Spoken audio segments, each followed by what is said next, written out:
Selamat pagi Bu Siti, Bu Yudli, ya. Apa kabar pagi ini? Alhamdulillah baik, Umi. Ya. Bagaimana kabarnya Pak Budi juga? Baik, sehat juga. Jadi Bu Siti, pada hari ini saya akan melaksanakan tugas sebagai TP dalam pendampingan individu 4, khususnya dengan tujuan observasi pembelajaran yang berpihak pada murid. Apakah Bu Siti sudah siap melaksanakan pembelajaran di kelas? Alhamdulillah sudah siap, Bu. Nah, saya ingin tahu Bu Siti mau memberikan materi apa untuk di kelas Bu Siti ini? Saya mau memberikan materi tentang ancaman di bidang psikologi sederhana, Bu. Itu kelas berapa ya? Ini kelas 10 semester 2. Dengan jumlah siswa? Jumlah siswanya ada 36, Bu. Kira-kira Bu Siti bisa tidak memberi gambaran kepada saya kegiatan yang akan dilaksanakan secara singkat aja? Baik, saya akan coba jelaskan. Untuk pembelajaran hari ini saya menggunakan model pembelajaran problem based learning, jadi pembelajaran berbasis masalah. Dan saya menerapkan pembelajaran berdiferensiasi sekaligus penerapan KSE, kompetensi sosial emosionalnya. Nah, untuk langkah-langkah pembelajarannya tentu saja ada tiga langkah, yaitu diawali dengan kegiatan awal atau pendahuluan, ya berupa sambutan hangat. Kemudian kegiatan intinya itu sesuai langkah-langkah model pembelajaran berbasis masalah. Dan yang terakhir itu penutup. Di penutupnya itu dengan penutup yang optimistik, ya disertai dengan refleksi di akhir ya oleh anak. Kemudian dilanjut dengan penugasan mandiri yang menganalisis film pendek yang berkaitan dengan ancaman terhadap negara. Kemudian masuk lagi ke penutupan dengan doa, seperti itu. Ya, menarik sekali ya Bu Siti. Kalau begitu mari kita langsung lihat saja ke kelas ya. Kita akan melihat bagaimana para siswa belajar. Ayo mari kita ke kelas Bu Siti. Baik Bu Min, mari kita ke kelas. Semangat pagi. Pagi luar biasa. Oke, bagus. Baik, sebelum memulai pembelajaran, alangkah baiknya kita berdoa. Silakan. Kalau kita belajar apa yang kita doa yang baik.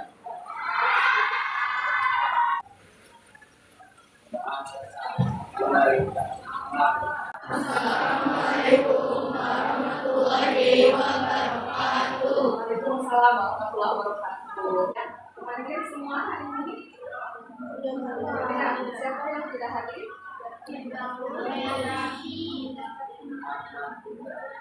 Ya, oke. Agenda kelasnya sudah ditulis.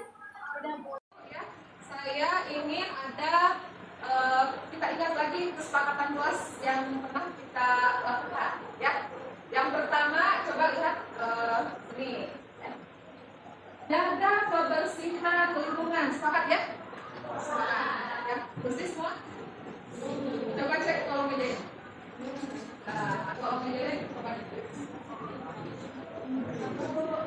Bersih. Oke. Ayo bersih bagus. Jadi anak-anak Duci itu anak-anak yang suka bersih. Oke, kita lanjut. Yang berikutnya adalah satu berbicara, yang lain mendengarkan. Yang satu berbicara, kalau satu berbicara yang lain mendengarkan. Alhamdulillah ini semua bagus dulu ya.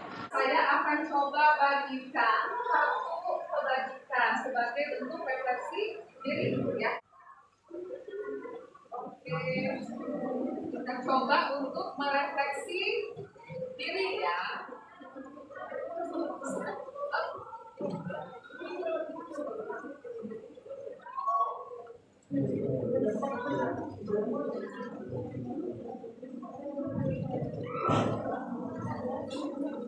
Silakan kalian membaca tulisan dari kartu kebajikan yang sudah didapat. 1, 2, 3. Pada Tuhan Esa yang berakhlak mulia, kebinekaan lokal, gotong royong mandiri, kreatif dan bernalar kritis. Ya, kita ingat materi yang telah lalu ya. Contohnya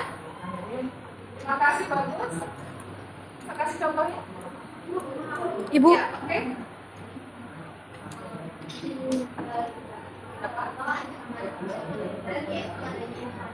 Invasi. Invasi itu apa? Invasi itu kegiatan ancaman dilakukan oleh terorganisir dan apa sih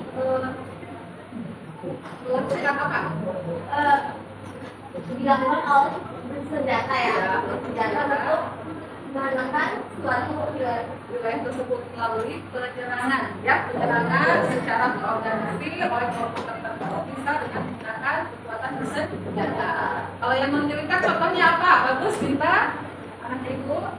Oke, gimana Tanpa ancaman militer itu salah satunya korupsi. korupsi? Bagus, Binta. Ya, bagus.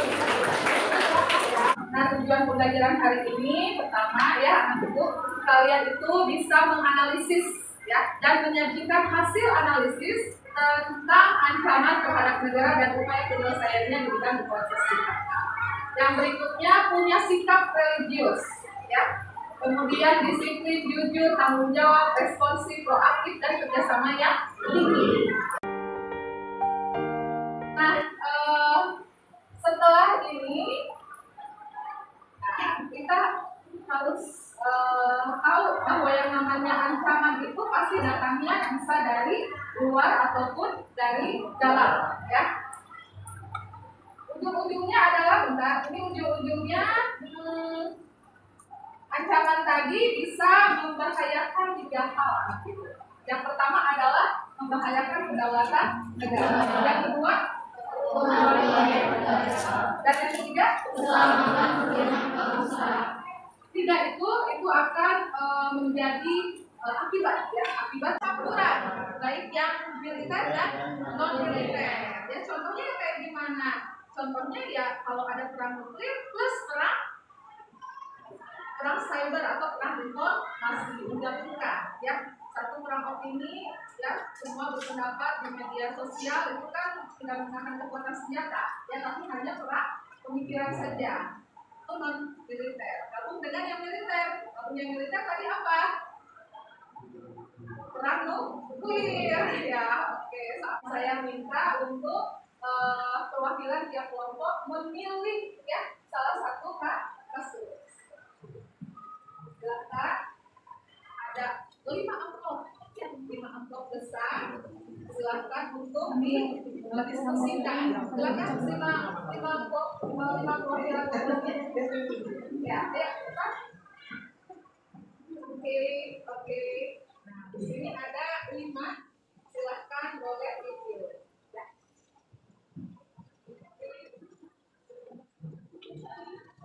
Bisa dibuka amplopnya. Perhatikan instruksinya ya anak ibu. Di situ ada lembar kerja yang harus kalian isi ya. Berikan analisis kalian bersama kelompok tentang 3 hal ya. Tapi sebelumnya dibaca dulu kasusnya. Yang pertama adalah apa jenis ancaman yang dimaksud di dalam kasus itu ya. Yang kedua tentu saja apa faktor penyebab. Yang ketiga tentu saja strategi mengatasinya. Silahkan boleh dieksplor ya, dibuat hasilnya dalam bentuk kalau untuk yang kamu yang belajar auditori bisa dengan menuliskan langsung dan nanti menjelaskan langsung ya. Kalau yang visual bisa menggunakan hasilnya di buat PPT. Ya. Kalau yang kinestetik, nah kalian boleh bermain peran ya dengan praktik ya.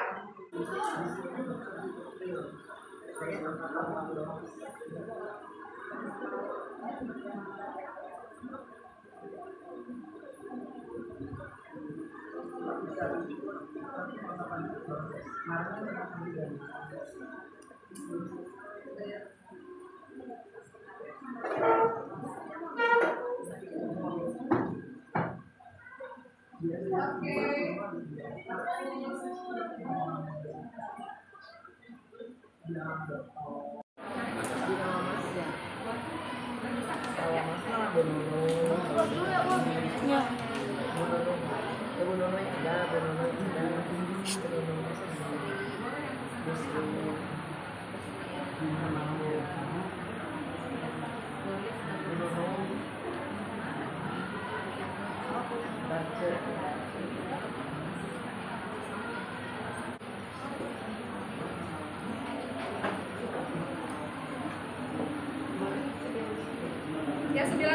ya, 9.15 sudah beres ya, 3 menit lagi ya.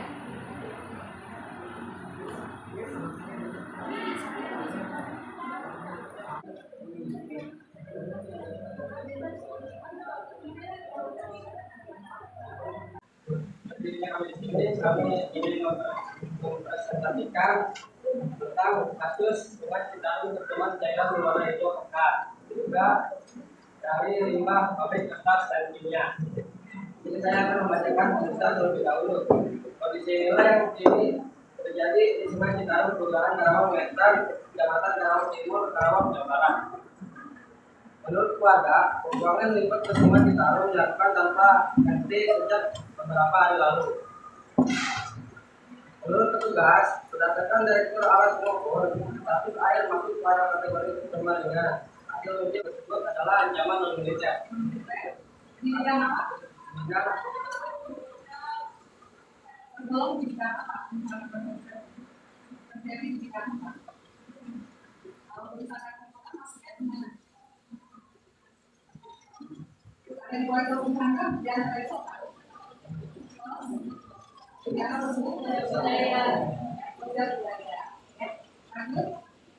Kenapa disebut ancaman non-militer? Karena ancaman non-militer itu tidak bersifat fisik.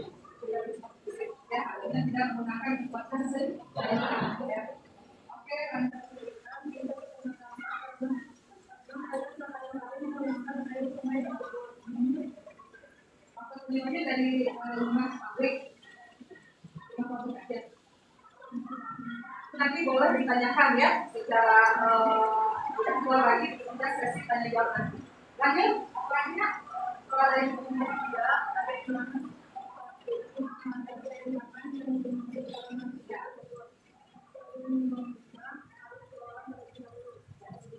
harus di di bidang ekonomi.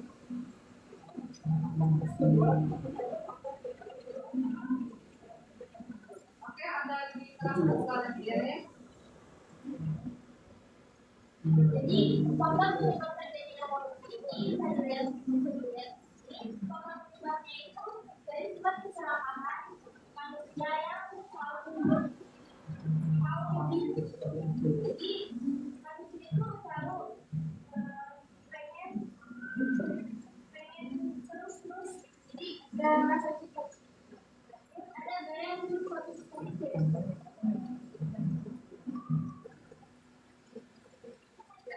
Konsumtif itu dilakukan oleh tidak sama dilakukan oleh tidak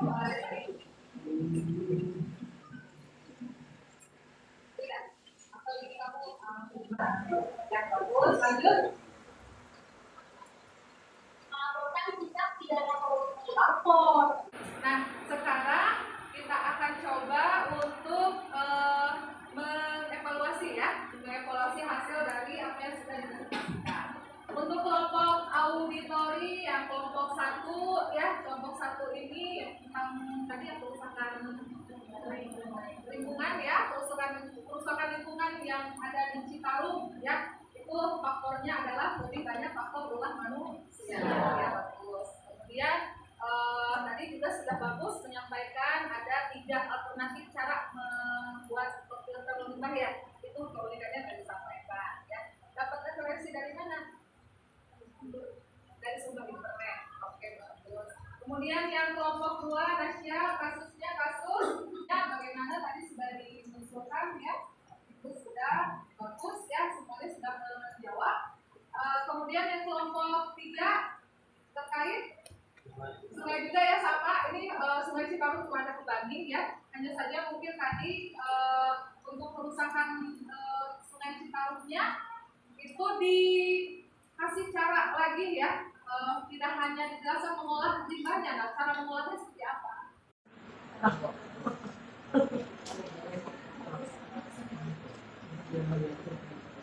oke.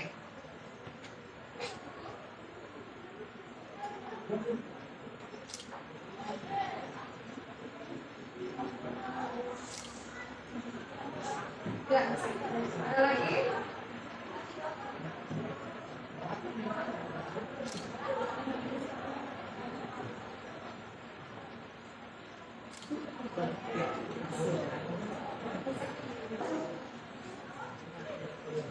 Ya, Raisa masih salah semua.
Kita akan coba menyimpulkan itu ya, menyimpulkan dari pembelajaran kita bahwa silakan ada mau menyimpulkan satu orang.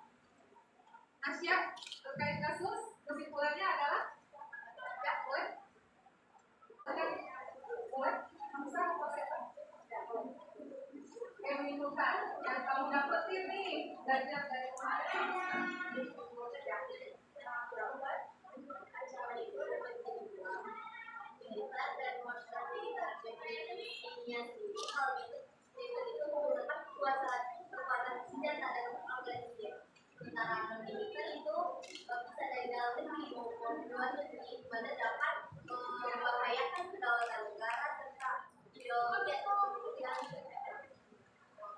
Selain itu ada satu lagi ancaman tambahannya adalah hibrida, yaitu ancaman yang menggabungkan antara militer dan non-militer.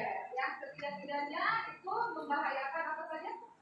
Kedaulatan negara, keutuhan wilayah, dan ya, strateginya adalah cukup satu dengan apa? Ketahanan nasional. Ya, harus tangguh jadi bangsa yang tangguh dari semua aspek, baik boleh maupun tanpa. Saya coba untuk merefleksi ya. Kita coba untuk merefleksi. Saya sudah share ke Bentar, tolong di-share ke grup ya. Di situ ada refleksi anak ibu. Silahkan diisi ya padletnya. Apa peristiwa? Nah, tuliskan ya, tuliskan bagaimana pengalaman ya belajar hari ini ya. Nanti di situ kesulitannya apa dituliskan di situ. Kemudian perasaannya saat mengikuti kegiatan ini apa, seolah-olah waktunya lama tapi tidak berasa ya. Kemudian pembelajaran hal baru apa yang didapat dari belajar ini ya, dan menerapkan ke depannya apa. Nanti itu diselesaikan saja setelah kita belajar hari ini ya. Nah, berikutnya nanti ada tugas mandiri yaitu analisis film pendek di DC ya Nak ya. Oke, hari ini cukup. Saya ingin ada yang menutup pembelajaran kita hari ini. Silahkan ada yang mau memberi doa topik kita.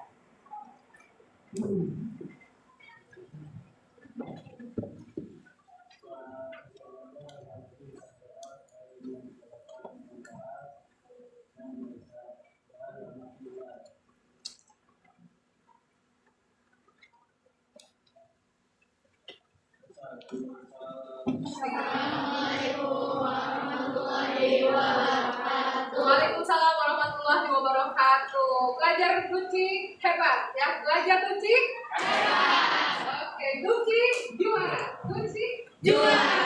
Assalamualaikum warahmatullahi wabarakatuh.